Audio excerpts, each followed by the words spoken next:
Hello, everyone. Glad y'all could join us tonight. As always, we do a little housekeeping when we first start up and everything. If you would, as we proceed through the presentation and everything, be respectful of the mods and to each other, debate the issues and the questions that we're going to be addressing tonight. Was checking in my comments of some of my videos, and one of the comments was that an individual said that he thought it would be a great idea for me to look back at some of the questions that I thought need further addressing, and that he would be extremely interested in those thoughts. So that's exactly what I did.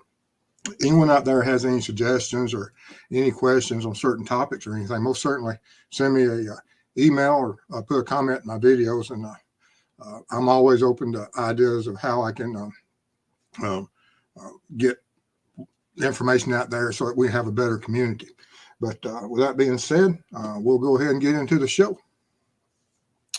As always, do a little brief bio here.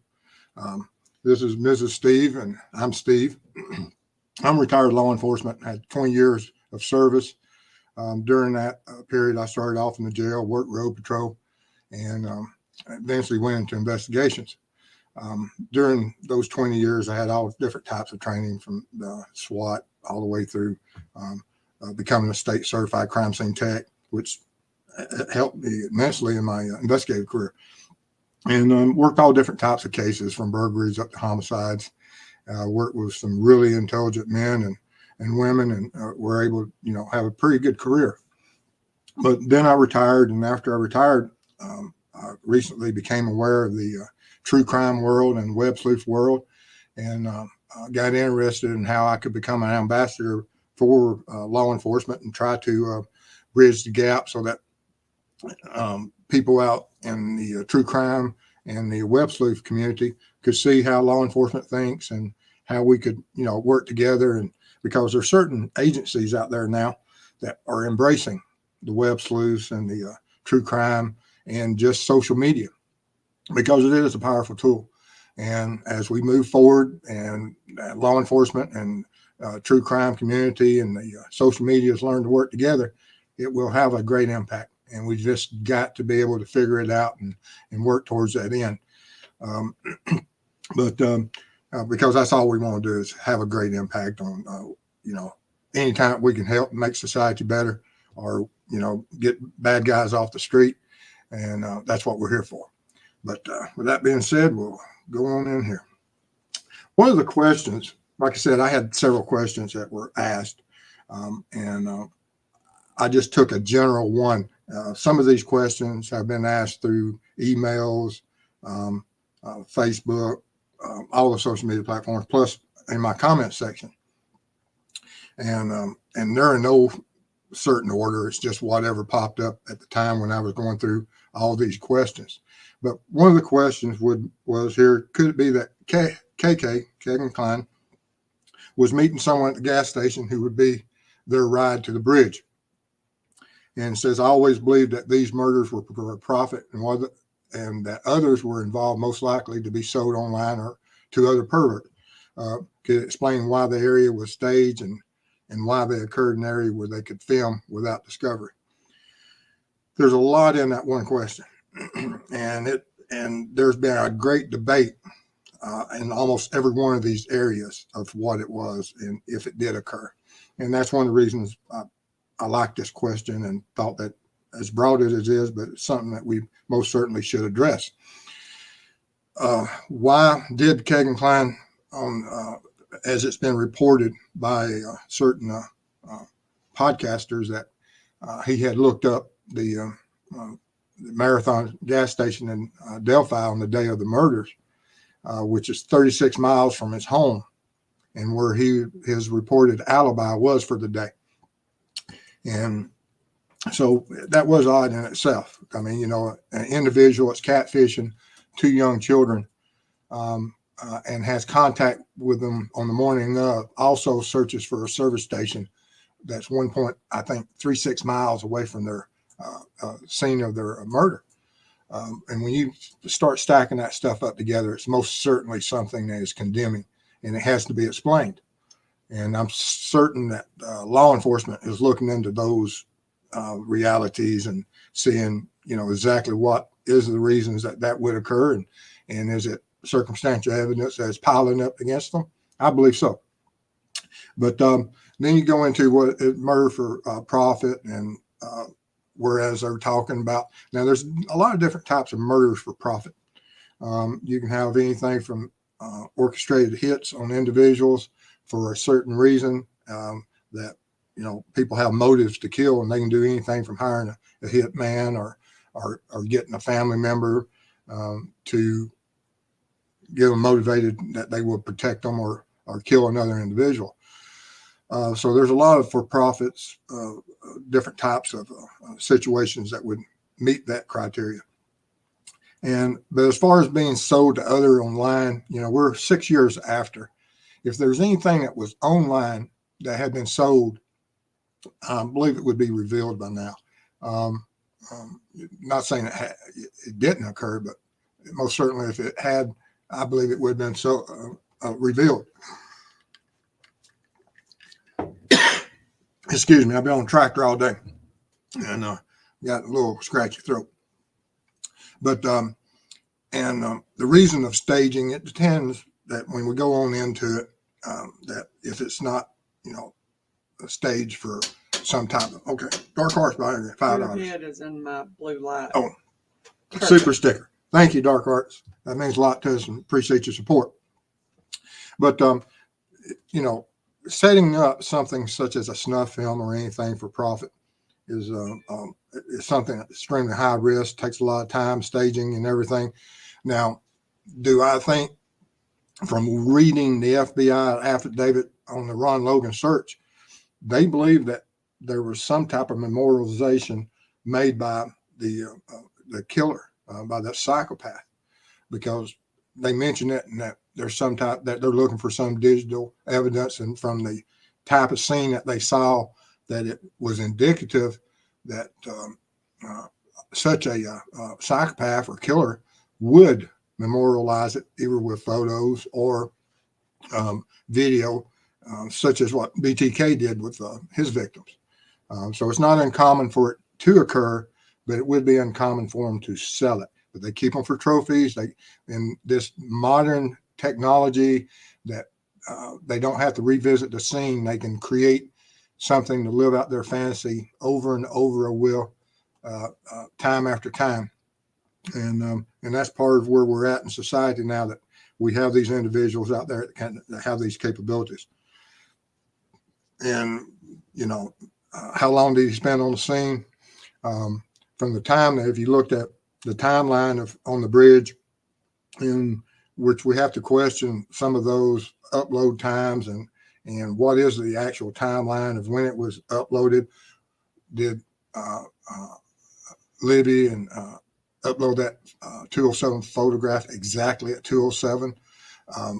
A timeline says it did, but where were they at the time? Were they still at the location where the picture was made, or were they further down the trail, or were they some other location? For the fact that the upload times doesn't mean that it's the actual picture time. Now, law enforcement would have that data. It would be in the phone that they would say, okay, this is what the timeline is. This is when the picture was made, and this is when it's uploaded. And that information may be out there. I just don't know about it. But all of those are interesting details, and will most certainly be something that a lot of people will debate in the future. Now, another question, and this one, me and this is Steve and I, we discussed this on the way to town the other day. Dark Artist Hunter, is LE able to monitor if a snuff film was made? Are snuff films real? I believe in Australia, there was an Australian, I think, that went to the Thailand or somewhere that had created some snuff films. And he was charging extreme rates for some of those, but he was caught. And have they been created? Yes. Are they highly publicized or out there? I don't know. But I know on that one creator that was doing them, I can't think of his name, but I believe he was Australian. I think it was somewhere in the Thailand or otherwise, when he went out and was taken these children, and he had killed several and filmed them. So it does occur, but it's not well documented. Other than I know that one case is the only one I know of. But are there others out there? A lot of people look at some of those videos and they debate, are they real or not? It's so hard to tell with some of the technologies and some of the digital editing and things that can occur now, and who is an actor and who is not an actor.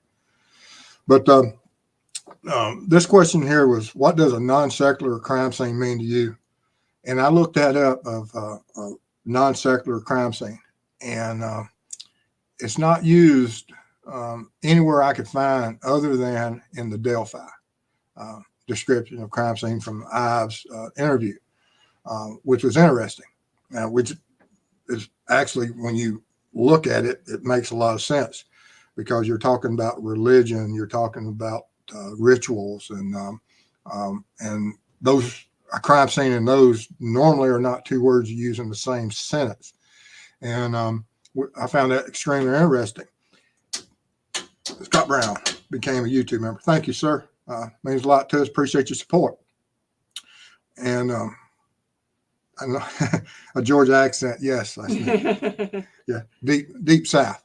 But when you look at the of what that could be and in what context did he mean it, because he continues on in the interview and talks about that there were certainly things that you would want to photograph.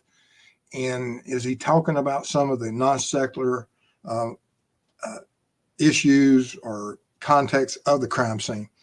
And is he using the word as what is defined in the dictionary, or is he using it as it being a sacrifice, or if it's a ritual, or if there's actual some type of religious staging of posing or some type of indicators within the crime scene?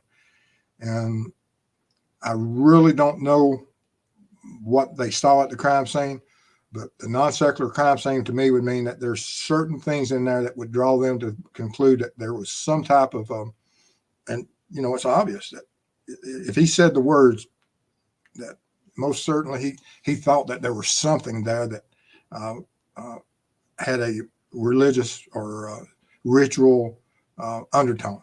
And I found that extremely interesting, and we discussed it for an hour and we couldn't come up with a final answer on it. So I'm as confused as everyone out there about what that exactly meant.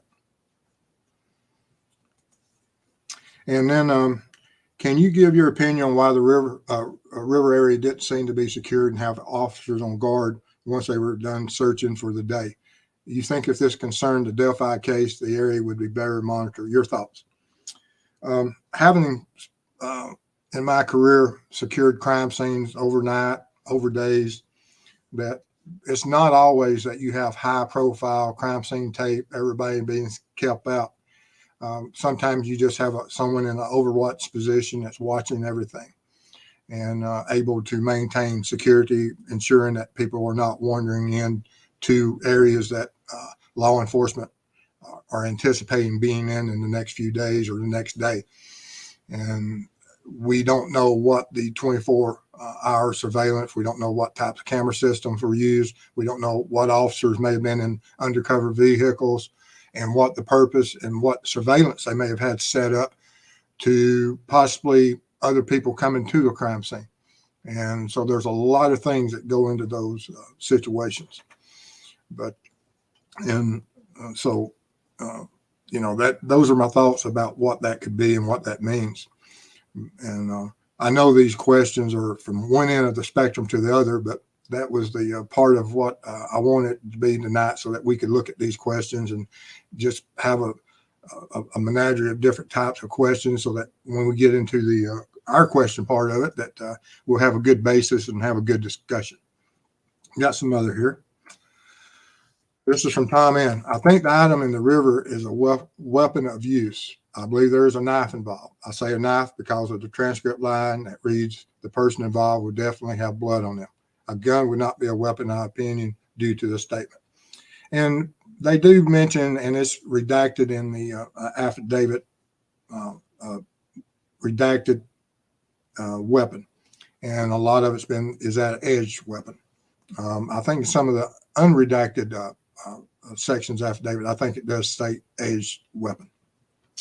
So, an edged weapon can include a lot of different types of, anything from a knife to a hatchet to a sword. I mean, there's a lot of edged weapons out there, from pocket knives to hunting knives to kitchen knives.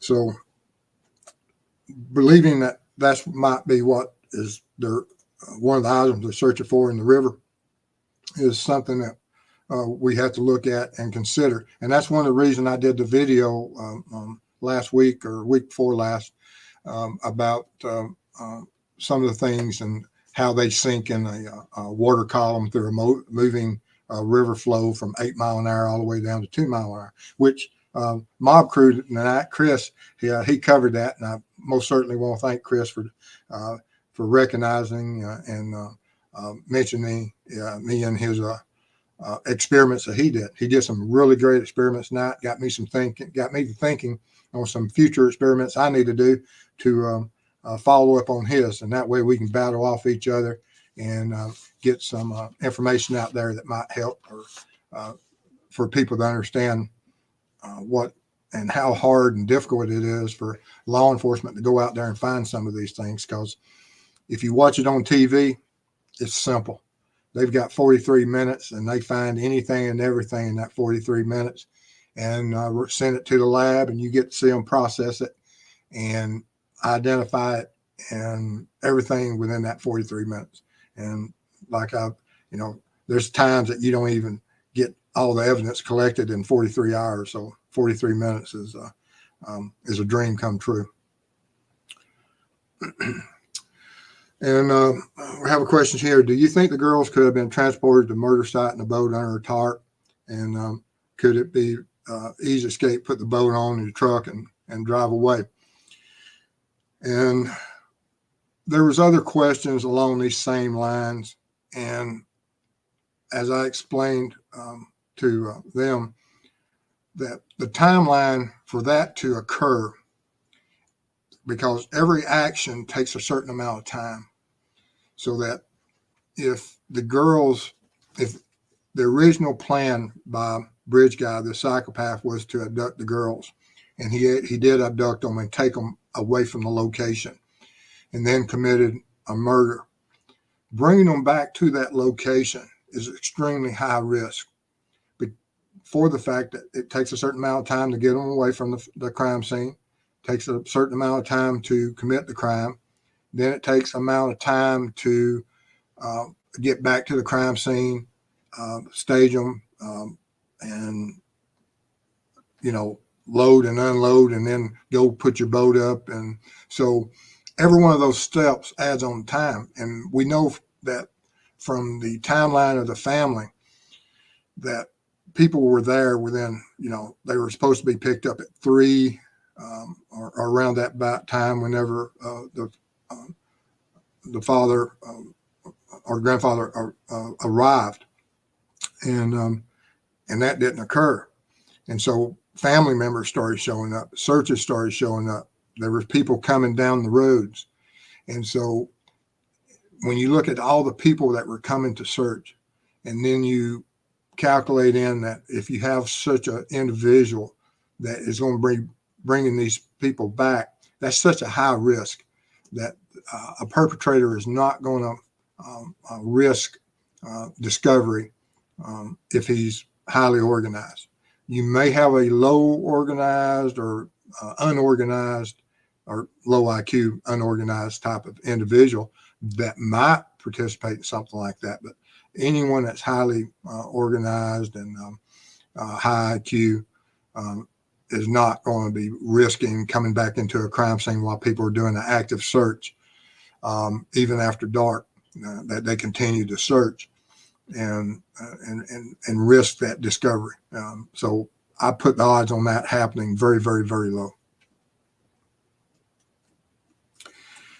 This was an interesting question, and probably one of the most, when I was doing the controls on this, that I was quite surprised on this myself. That this question here said, I saw a show on TV where the crime scene analyst said there was no way this guy could move a body, and this body here was stabbed 30 times to the bathtub without getting blood all over his clothes, and that his neighbor would have noticed the blood on his clothes when they spoke. Because of that, they eliminated this guy as a suspect. They later went back, reenacted the crime with blood packets. The actor guy had no visible blood on his clothing after stabbing and moving body. The crime scene tech analyst lady was shocked. The guy, and of course, eventually was arrested. But this part of the question was, and that's exactly what you see, that when I took similar type of clothing that you can see in the still frame from the video that Libby took of what everyone has called bridge guy, that from that clothing on the jacket, the blood virtually disappears. It doesn't do that when you hit luminol, but just a random meeting of an individual that you met on a trail, you wouldn't see the blood stains for what they were. And if the pants, when you looked at them, you could see a lot of stains when they're dry. But we have to remember that it's reported, and everything that we've seen is that there was a crossing of that creek, and the jeans became water soaked, and when they become water soaked, they hide the stains extremely well, which is what that whole control test was for, to show everyone out there that this is what happens, and how hard it is sometimes for people that what they see, they may not see everything in what they think is in the mind, and what, you can't always believe everything you see. Sometimes there's certain things that will mislead you, and you just don't recognize it for what it is. But there's also a lot of other things. That was he wearing layers of clothing, and so we'll have to, that is also a possibility. And this is is it like he was wearing clothing in layers and took them off and burned them? And that's something that we should consider. From what you look at Bridge Guy, there is a possibility that he was wearing multiple layers. It's almost a certainty that he was for the time of year, and although it was relatively warm for that day, but a lot of people in that area do wear layers of clothing. And so is that something that he did? It's possible. And then did he burn them, or did he wash them, or did he keep them as trophies, or did he just throw them away? All of those are good questions, and don't know which one applies here. And law enforcement will look for all of that, and nothing has been pulled or turned in or reported that we know of anyone finding any type of bloody clothing.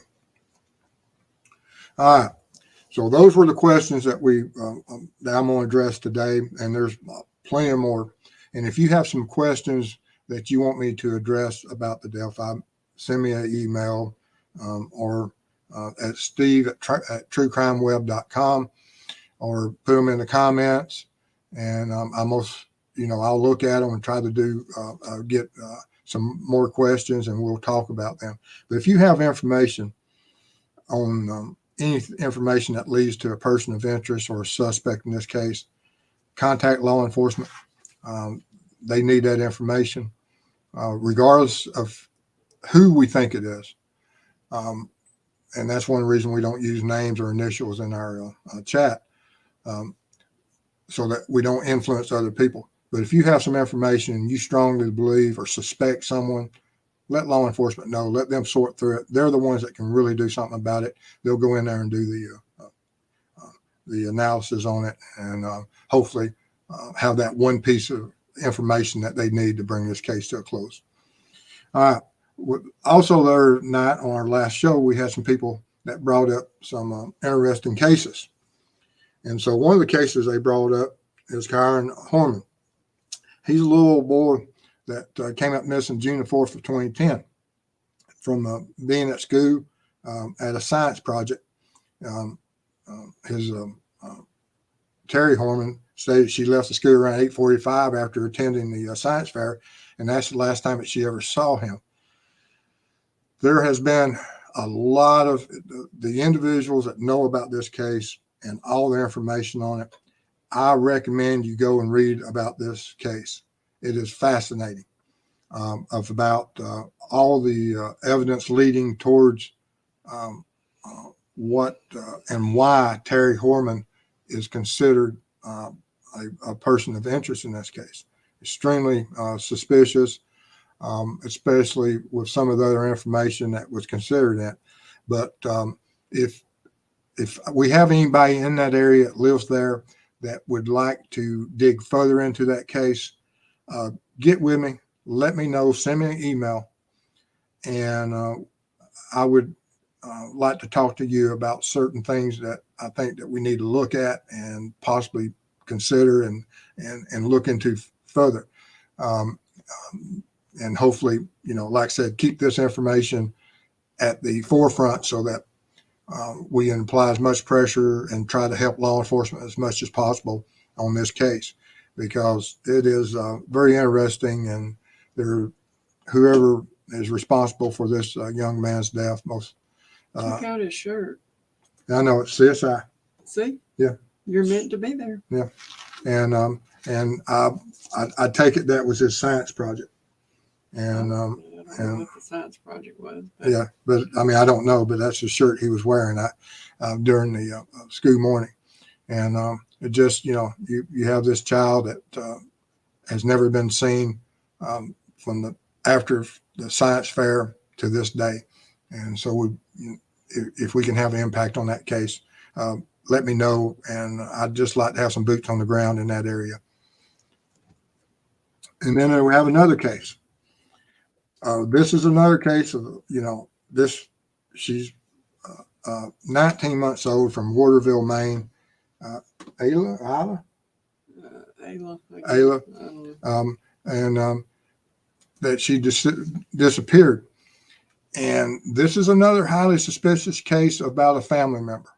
A large amount of blood was found beside the bed, and it has never been explained. And there's certain cases like this that over the years that we can't lose interest on it, because whoever, and most, when you look at this case and you see where the blood was and the guardian that was over them, and that they can't explain away the amount of blood that was beside that bed, it drives you in a certain direction. And what are the possibilities of that occurring? And the person that is taking care of that child knows nothing about where they're at and missing, and how they came up missing, or how that injury occurred, and just doesn't make sense. Of these two cases I just showed you, both of these, I think, at some point, with the level of crime scene information they have, I think they will be solved. These two here, and I hope so. They're still active. Well, some of them are, they're multiple years old, so they're classified as cold cases. But it's just going to take that one bit of information and to lead law enforcement. So if anyone is in this area also, I would appreciate if you would contact me, and we'll look at this further if I can find somebody that's in the main area, and trying to follow up on a lot of these cases and see if we can't have an impact on them. Then, of course, everyone knows one that is very recent. It's only just over a year. Summer Wells, absolutely gorgeous little girl, seen there at her house by brothers, by the mother, by the grandmother, and then just disappears off the face of the earth, and during daylight. And law enforcement came out, worked, and they're at a mystery. I am going to be making some contact with some individuals in this. I've seen some creators that I respect that's up there. I'm going to be contacting and see if there's anything that where it's at currently. I think there's some movement in the case. It appears that certain things may be coming in the.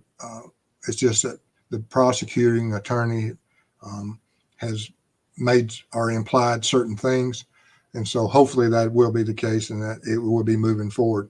And it's just a matter of time. Like I said, this is a relatively fresh case in the cold case crime world. We're still talking about, over a year and a half now that nothing, has come of it. But all we can do is hope. Then let's see what else. Mrs. Steve here is going to talk about Cyclops for a minute. We're so busy across so many different things, but she's going to be speaking about Cyclops. All right. We have added New York, DC, Louisiana, and I've got another one for Oregon sitting on my desk, ready to go. So we are moving in the right direction, and I want to personally thank each and every person that has helped me get to where we are today, because it is an unbelievable task. But thank you is all I can say. And if you see something that's incorrect on there, just email Steve and I'll fix it. That's all I can say. Is thank you. Yeah. Oh, here we go. And Charlie, Thank Canadian you, Charlie. Super Sticker 699. Thank you. Appreciate that. I appreciate all the support. And as Mrs. Steve and I discuss Cyclops and everything, and how much information comes in, and you look at all these children that are missing, and that's the purpose. And as I get emails in about people looking at certain clusters and certain information, and we're going to start looking at some of these clusters and trying to get people in areas. And I highly recommend that if you live in any of these states, look at this program and see if you see anyone that you might recognize in the area as one of these children that's missing.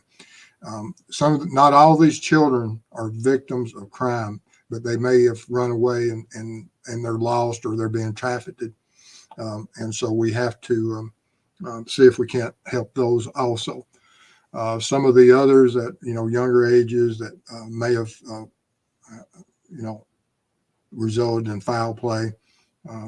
Those are, we're going to try to have an impact on those also. But just want to thank everyone and all the volunteers that's come forward and got us to this point. Then also I want to thank everyone as we prepare for certain things, and as we move forward with this channel and trying to do all the outreach and trying to have an impact, that all the members that have joined, that is absolutely fabulous. It is humbling. It has helped us so much. And we want to be able to pay it forward to these families as we move out and start doing some of the other projects. And even with Cyclops, we thank all the donations, the volunteers, all the subscribers that have got us to where we're at now, gives us the thumbs up, the people that go out there and share our videos, and the people that, amazingly, the people that just turn on and watch the viewer ads. I can tell that there's a certain amount of people that do that, and that has a great impact. And I just want to thank everyone that does any of that. And because as we move forward, and like I said, we're about to go on a trip up into the Midwest, and working on and trying to work on several cold cases, and also go into the Delphi area. And the currently every day I go out and I'm doing something moving towards our date that we're going to depart and head to the Midwest. Getting in contact with the family members, scheduling all that out, so that I spoke with one of the individuals that's going to help us in some of our travels that I sent them pretty much the schedule of how I got it planned out. And they agreed with me. They liked the schedule and said it was workable. So that's what we're going to do. But as we travel and set up, we've got interviews to do up there. We got on-site evaluations that we're going to have to do. And then we're going to do the Delphi visit. We got a bunch of control tests on that. If anyone has any, I can't share a lot of the information about the cold cases we're going to be working right now because the families, and as we move into those and look at those, it depends on what the family wants to release and how they want to release it and if they want to release it.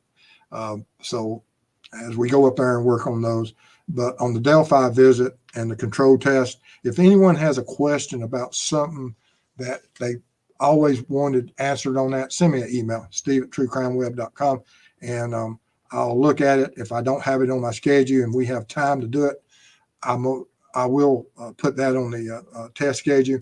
I've had a long list of tests that and controls I want to do, and to answer a lot of questions of what occurred and how certain things may have occurred. But that's pretty much everything that we have on the agenda tonight. All right. Well, you have got a bunch of questions. So flip it to whatever screen you want to because they're all over the board. Okay, we're going to go. I'll just flip through all the. Okay. All right. First one is, in Sherry's opinion, I would like to ask, what about the mayor that I keep hearing about? You know, we have to be so careful when people imply certain people because it has an impact on them. If law enforcement hasn't executed a search warrant or some type of affidavit or, or information on them, the impact you can have on someone's lives can be extremely detrimental. No one would want to be exposed to that. And so we have to be extremely careful when certain things are mentioned about certain names. And that's how come I don't do the initials or names.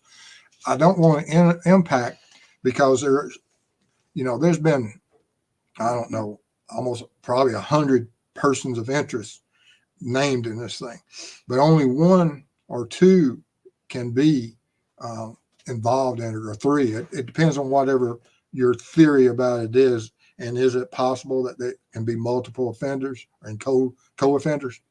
Absolutely. And so, but we have to be so careful when you start, just throwing them all out there because not a one of us want to be put under that scrutiny. And we thank you for subbing in Sherry's opinion. Thank you. We appreciate it. All right. Ben, someone would be blackmailed if film was widely circulated, in his opinion. It would. You're right. And it would be out there and be discovered and someone would be in jail.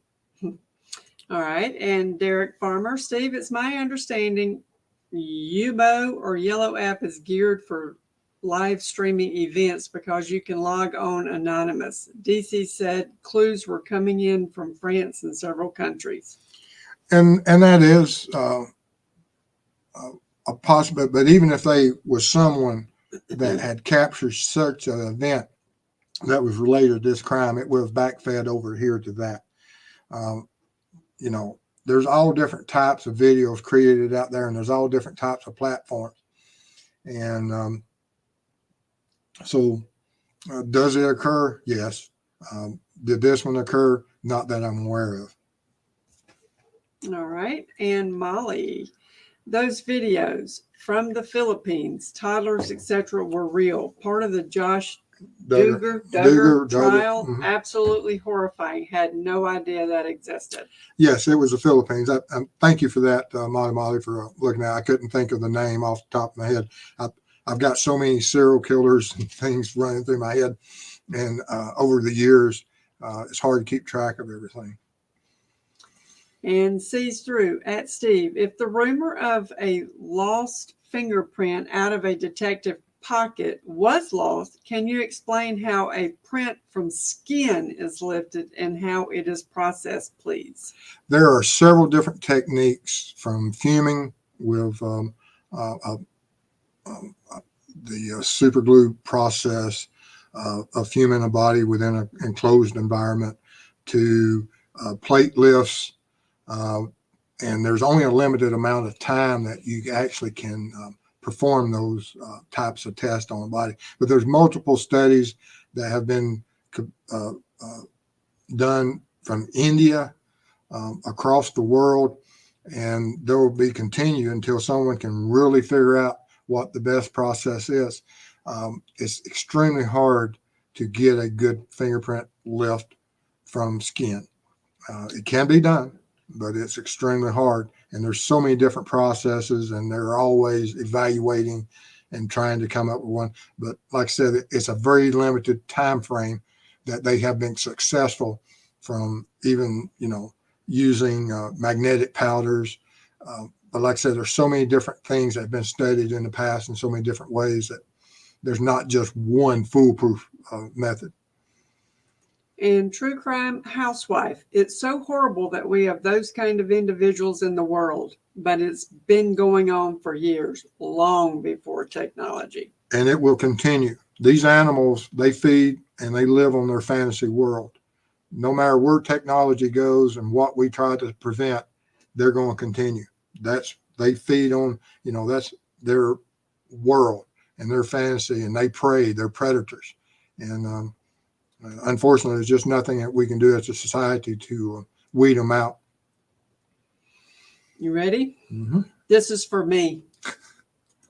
Avondale Mama. Funny. I recognize that accent too. Georgia, Bulldog Land. That's it. Bulldog all the way. All the way, Saturday night, 7:30. But I'll still be here because I love him. Mm-hmm. And her and the grandson out there barking whenever they score. That's right.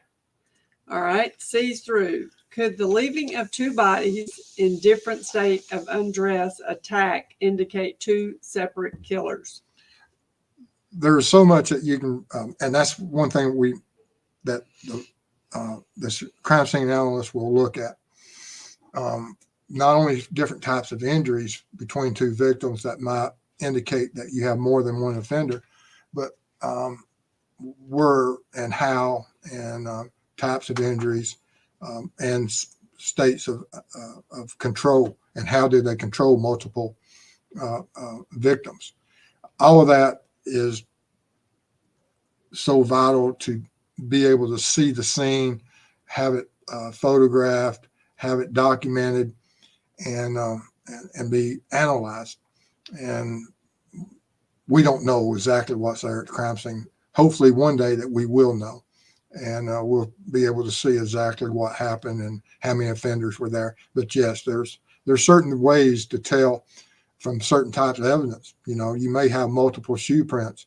You may have different size of handprints from, such as if you have blood-stained hands and you touch a victim and you have another handprint of a different size that might indicate certain things. Not saying that's what happened, but there's a lot of things that happen at crime scenes that that will drive you one way or another how many people were active at the scene. Okay, and I'm going to interrupt here on Cyclops. There are several questions back and forth about the ages. The ages are 0 to 19 years old at the time of incident. So if it happened many years ago when they were 16, they could be 26 at this point. So it's the age at incident, not the age of the person today, so to speak. Okay, so I hope that clears it up. If not, holler at me. I'll make sure you understand. All right. And Susan, there are rumors BG may have taken non-secular items from the cemetery. Rumors, though. Maybe that's where he got it from. Who knows? Yes, I mean, that's something that he brought from the cemetery down to the scene because Oz was talking about the scene. That's plausible. All right, and Kathleen, I remember that Derek showed it on TV on the news when I was a teen. So disturbing. Not much I was shown to the public like that back in the day, televised. I hear you. All right. And Molly at True Crime Web. Is it possible ISP made it look like no one was guarding the river in order to have cameras or hidden LE watching for them? That's what I do. see who came to see what was going on. And Scott Brown, I remember that film and no, that's not a snuff film. That was just a journalist that happened to catch that on film. A snuff film is oriented. We're going to delete that one. Okay. Let's go from that one. All right. And Teresa at Steve, you and Chris should meet. You do incredible experiments for us. Two very good men. Yeah, I've started to contact him, say if he want to do a duel of different tests, and which we're about at right now. He does a lot of great experiments and controls, and I do mine from my law enforcement career. Chris has great instincts, and I admire him for the instincts that he has and what he goes out there and does. Absolutely amazing. Y'all should hear him on the phone. Yes, we talk. Like two kids. All right, let's see here. SP-74, it took 4 days to process this scene.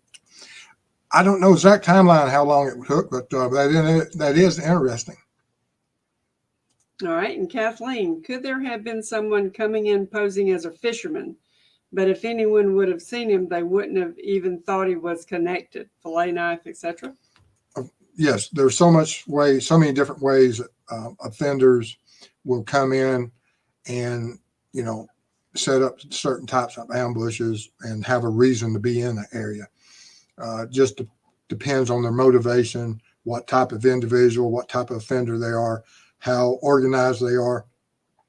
And that takes a highly organized individual to be able to move in and out freely in a crime scene looking for a victim.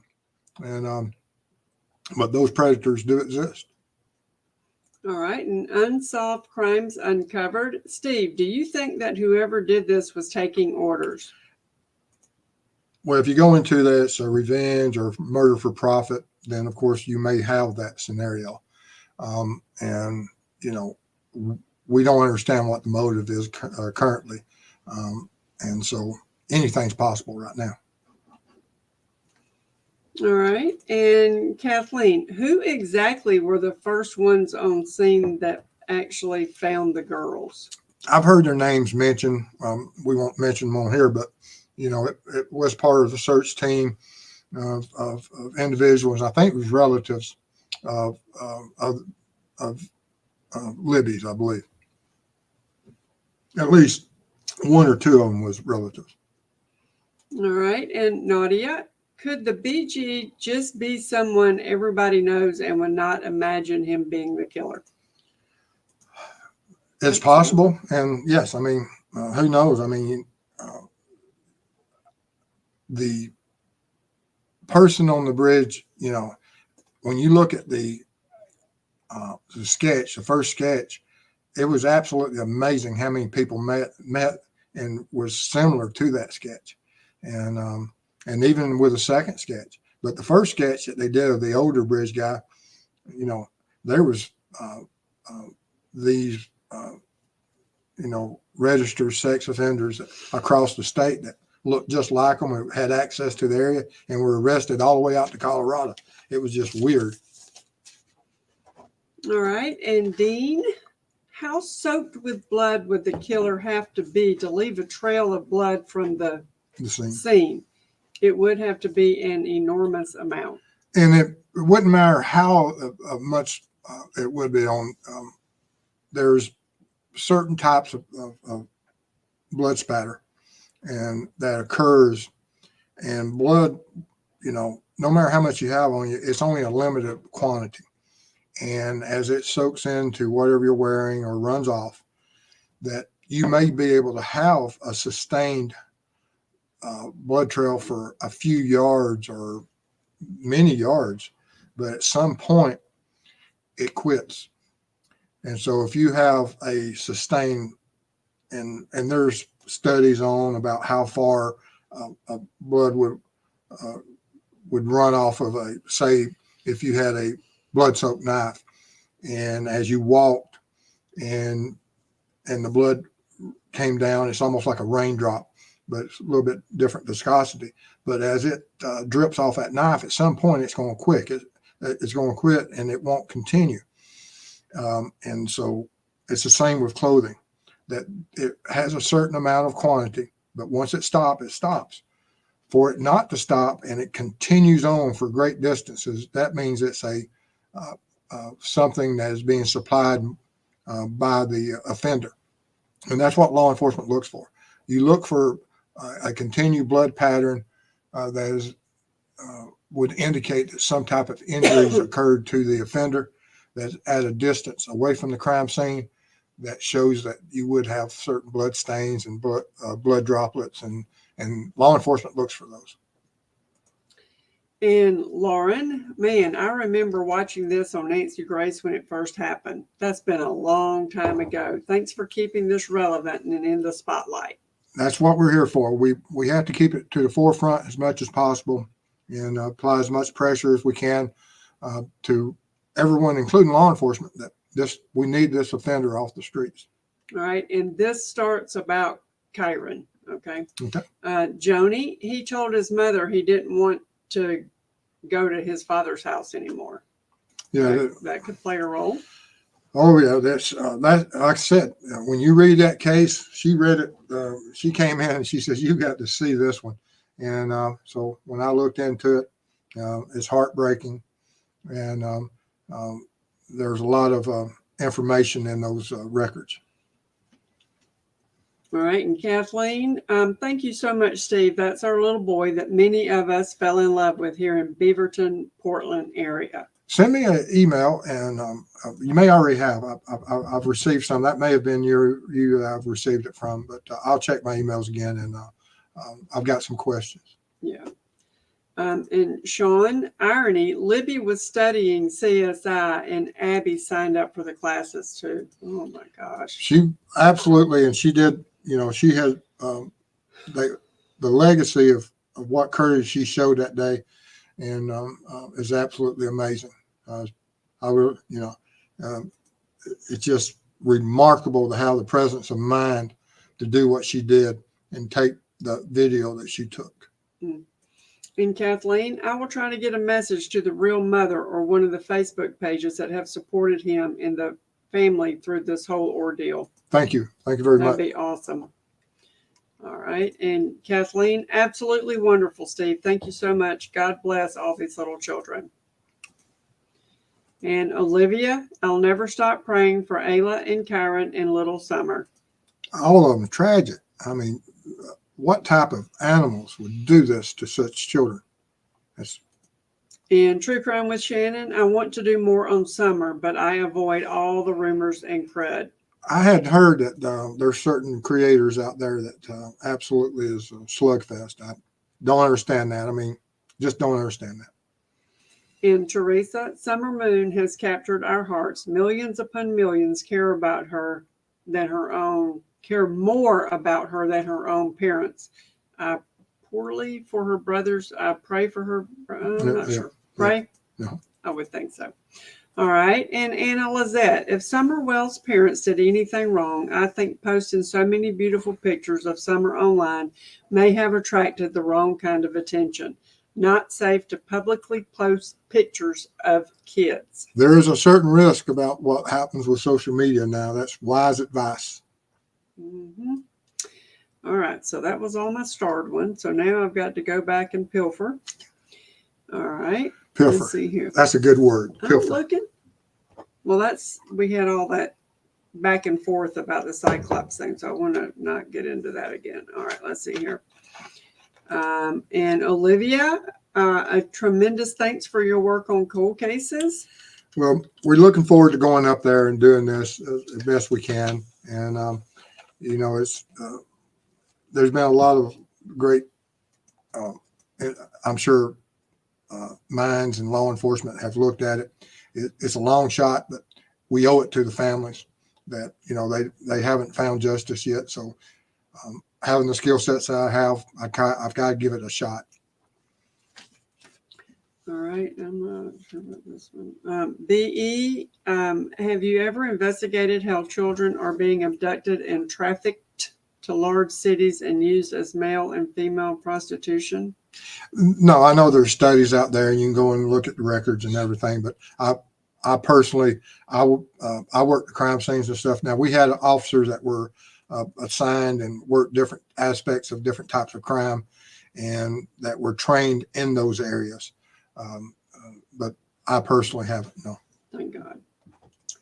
And Wanda, is it possible the killers, possibly a local, changed quickly joining the search? Seems how they said that killer was not seen leaving.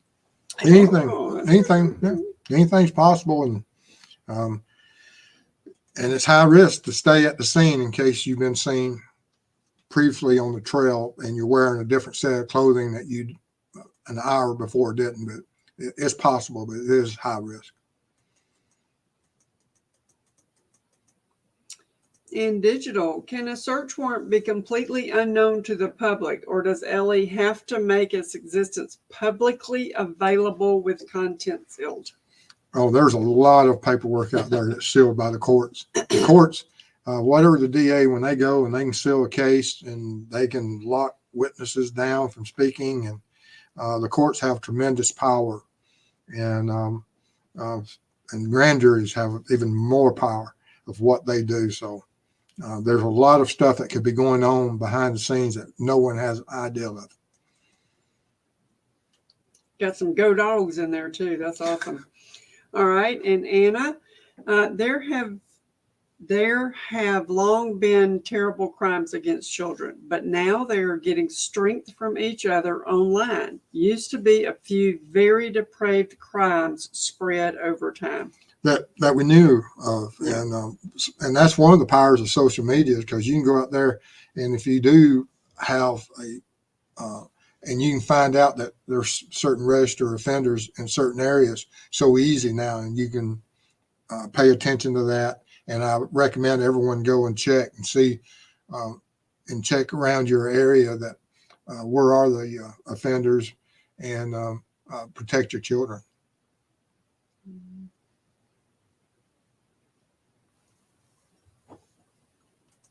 And JDR, I'm wondering if BG was watching the LE. It's not uncommon, Carter says that he knows they're watching, and because it is a profile of certain types of offenders that will keep up with a crime after the crime, and to see and try to gather as much information. Some offenders enter into the investigation, and we don't know if BG did or not on this case, but there are certain types of offenders that do. Might be ready. Dog Defender, Mr. Steve, are you familiar with the Haley Cummings disappearance? That one really stuck with me. Would you consider looking into it? Sure, we will. All right, and I wrote it down for you. Okay. And CJK, another case that desperately needs a clue is Lena Sardhill in Texas. Okay. So I am writing her down too. Yeah, there's so many That's out Texas. there. Okay. Goodness gracious, it's just absolutely heartbreaking. Yes. I had no idea. I mean, we've got thousands of children in our network now. Yes. I mean, it is just, it's crazy. All right. And DGR Dave, I'm starting to believe they never crossed the creek. They had to cross the creek at some point, because we know that now how they crossed the creek is something that has been debated. And what information they have, what evidence, law enforcement would know by looking at the banks, and hopefully they were able to match up, shoe prints, and maybe they gathered some. We don't know what all they gathered, but how they got across the creek, because the video is made on one side of the creek, and then the bodies are live in Abbey are found on the other side of the creek. But there's a lot of different ways to get across the creek. All right. JDR, did anyone think BTK was a killer?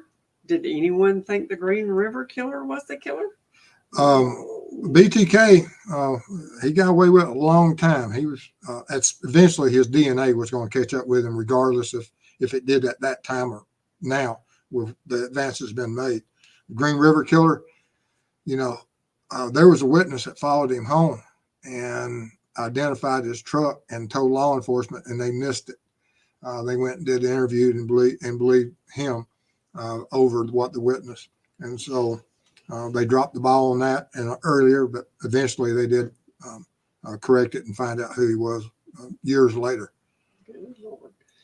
And Avondale Mama, would such a killer join the search parties just to get out of there? You have different types, and Sounds like a plan to me. Yeah, and it just, either one of those possibilities is possible. I would think more that they left the area, and if you go by what was in the Ron Logan affidavit, that the offender would have blood on them, that if that was the case, that at people looking at you or seeing it, they might recognize it at some point.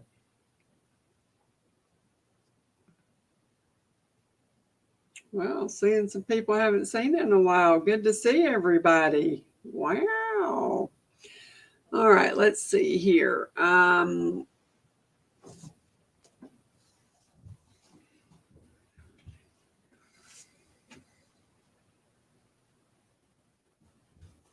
All right, and JDR, I heard there was a young man going out to Tennessee to look in bodies of water for summer wells.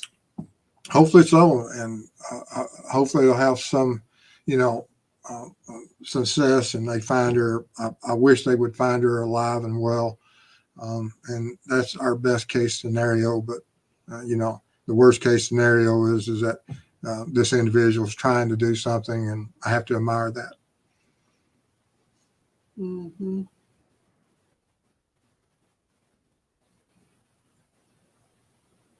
Teresa, I bet there's more warrants that they served. I would expect so. Mm-hmm. That just hadn't been released. And Kim Baker, do you truly believe the timeline LE has provided is possible? There's always can be certain parts of a timeline that are built on certain types of evidence. Some of it's going to be verbal. Some of it's going to be digital. The digital probably are extremely hard because you have something that won't be altered. But some of the verbal testimony or coming from memory timelines, some of those can be adjusted. And can it be adjusted from minutes to hours?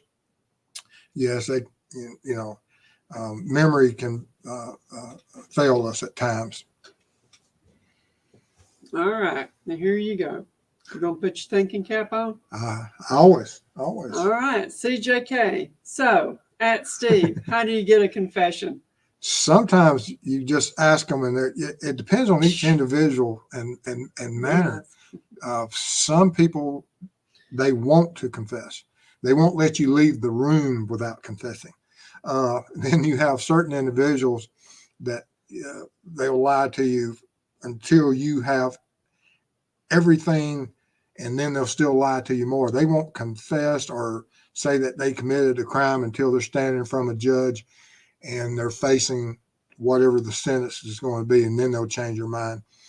But there's interview techniques, there's polygraphs, there's ways of applying pressures, there's ways of getting people to write certain things and breaking down people that once you get them confused, and because lies, it's hard to memorize and keep a lie in order. And but there's certain techniques for it. Mm-hmm.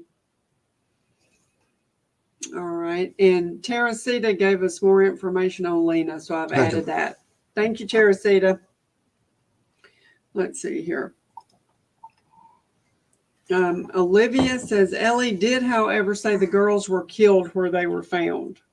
Everything that we know about with the process in the crime scene, although they did mention that movement within the affidavit, but the crime scene tape was in a certain area, and they were searching a certain part of the creek. So, we have to go with that's where everything occurred. All right. And Rose, can they tell if the killer is left-handed or right-handed? In a lot of cases, you can. It'd be from the type of injuries and what the environment will allow a certain individual to do. But a lot of cases, you can tell. And Kathleen, 2 little boys in California that were adopted are still missing, which their name escapes me at the moment. Then California, we have not done that yet. If you can think about where in California, let me know. I'll see if I can find that.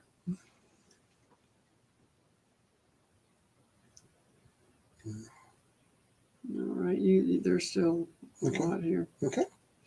All right, let's see here. Unsolved crimes uncovered. It's possible he changed his clothes to avoid, I would have to say, capture. Potentially left them at the scene, perhaps. If he left his clothing, I think they would have a lot of DNA. Yeah. Because the human body sheds a lot of DNA during the day. And it depends what layer of it, but even with the layers, you would be able to tell a lot of information about an individual if they left something that they brought from home. Orrin and Orson from California. Okay, thanks, Kathleen. And then Patricia shared one in the UK who was the Yorkshire Ripper. Yes. Ick. Yeah, they did even the DNA mass search. Absolutely amazing case. And Rosie says that she always watch. I just don't comment. Thank you for your hard work. Well, you can feel free to comment here. Absolutely.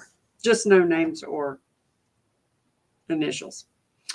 Let's see here. Well,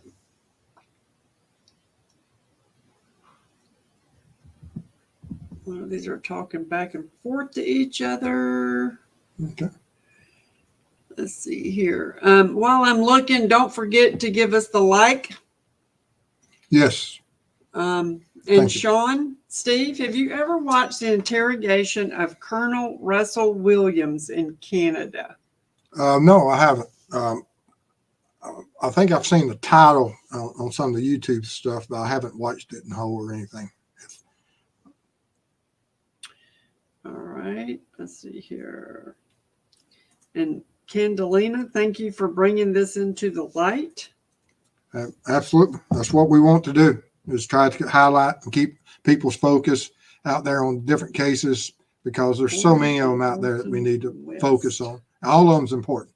All of them's important. Cal City. Just that some of them are more publicized than others. Mm-hmm. CJK, September 5th, 01, Jaquila Scales went to bed at a home in northeast Wichita. She was spending the night with family. They went to check on Jaquila in the middle of the night. The 4-year-old was gone. Well, that's not good. Jaquila in Wichita. 01. Okay. Yeah, there's so many things out there. There's so many predators. It just shocks us all. It's crazy. All right, let's see here. Mr. Steve. And Mr. Steve, if the girl's actual COD was strangulation, asphyxiation, would injuries caused by knife wounds still leave a lot of blood? Thanks. Yes, and I saw this, and that was actually going to be in my next series of questions, because it's in my comments. But yes, there's still contained within the body, regardless of cause of death, manner of death. Blood pools and blood is contained within a body, and regardless of whenever certain injuries occur, then when those injuries result in blood, it may not, and you won't have, say that if someone's already dead, you may not have something that we refer to as the arterial spray, which is when the heart's pumping. But you would have all the other different types of cast off and blood and things from a crime scene, but you wouldn't have that pumping types of blood, and you would, you may have some passive flows that's on from certain injuries, but you wouldn't have anything that was, like I said, some of the arterial sprays can be extremely, like I said, when the heart pumps, it can spray blood over a distance. And Charlie, how careful are detectives with their wording in interviews? There's a section of the KK interview where it sounds like LE knows he was on the bridge. All interviews are scripted and they're set there. They're goal oriented for a certain purpose. They want certain information, and some of them are extremely well orchestrated. How well that was until we see and hear the speech, because the transcripts don't tell you the inflections of the voice, the cadence of the questions, the cadence of the answers. You're just reading the answers and the questions in black and white. And there's a lot of things that can go on in an interview and just from the power of a voice. And thank you for your donation, Charlie. Mm-hmm. And Kim, I'm still very bothered by the little boy found in the suitcase in Indiana. They never speak of it. And that's strange. That? Mm-hmm. That's strange. Anytime I've been waiting for a some type of information on that. Do we have a name? No, they haven't identified it yet. Oh, just found in a suitcase beside the road, I think, or it was in. Oh, it's only been a few months ago. Oh, thank goodness I missed that. All right, and you're done. Okay. Well, guys, appreciate y'all coming. We just, like I said, I saw that comment the other day about that they wanted me to address some issues, and then everybody was addressing some of these other missing children. We just want to take the opportunity to let everybody know and to thank everybody for helping us as we move towards our next project going up into the Midwest, and thank all the volunteers. And, everything is moving forward, and we're trying to keep up with it. She's extremely busy. I have to get, I owe her everything because she still has to do this at night, help me and everything. And, but as we move forward, we'll keep you updated as best we can. And as we get closer to the trip and we head out, we'll try to keep you as best informed as we can on certain information, some that we won't be able to until after the families release it. And don't forget, let me know anything you want me to check on Delphi. I'm looking forward to that. I'm looking forward to that bridge and see if I can get Mrs. Steve on the bridge. Nope, never. Never. But anyway, y'all have a great night. Stay safe. Huh? Going to Kristen? Didn't Kristen own that? Oh, yeah. I forgot. I'm going to go over and see Kristen for a while. Anybody want to join me over there? I'm going to finish up my coffee and watch Kristen for a few minutes. And so I'll be hanging around on that for a little bit. So see y'all over there in a few minutes.